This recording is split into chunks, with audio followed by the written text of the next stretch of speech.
In my previous video, I talked about the new firmware 2.2 update for the Lumix Panasonic GH6 and how you can now record externally to a USB-C SSD.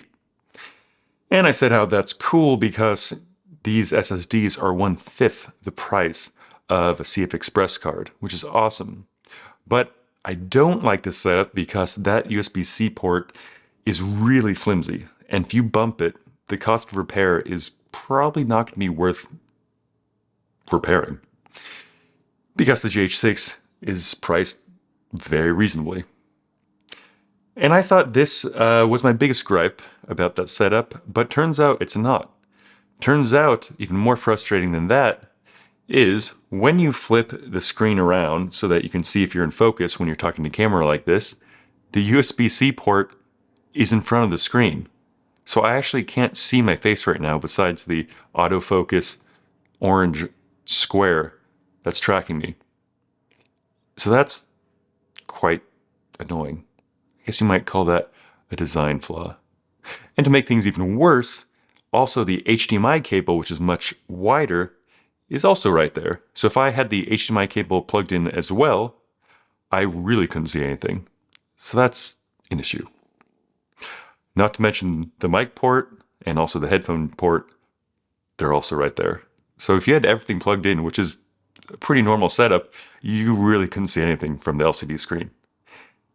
Yeah, that's going to get a little annoying, considering that is one of the reasons why I rented and tested out the GH6, because it did have a little flippy screen, and my Nikon Z6 does not. And so every time I have to do a piece like this, I either have to connect the HDMI port to like the Atmos Ninja and then flip it around so I can see it, or hook it up to my monitor so I can see myself like that. But that's a bit less convenient than just having a built-in screen that you can go click.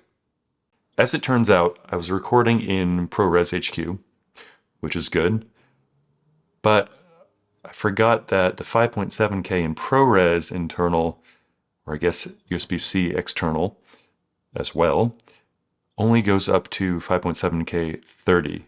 Yet to get the 5.7 60, you need to go into .mov and record in 10-bit HEVC H.265.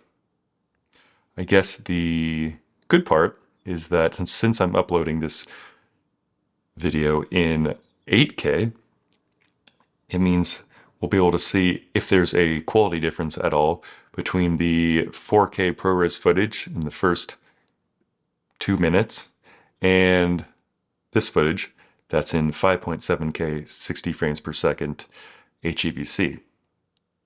And while I'm at it, I also have to mention something else that happened a few times while recording. In the upper right-hand corner of the camera body, if you're looking through the camera, there's the little toggle between manual focus, it's physical toggle between manual focus, autofocus continuous, and autofocus single. And what I noticed is that is really easy to bump. And so I would set everything up and then sit in front of the camera and then like move around and go, oh, well, this is weird. Why is it not focusing on my face? And then turns out when I hit record, either on top of the camera or in front of the camera with these awesome big red buttons that I like so much, I would, if I hit the top record button, I would knock that and that would knock it sort of up into manual focus. So I noticed that. Not a big problem, but something I definitely noticed. And as I just said, the big red recording buttons are actually really, really convenient. It's just there's something really reassuring about knowing, okay, that button, all it's for is recording, and you know when you're hitting that big red button, you mean business.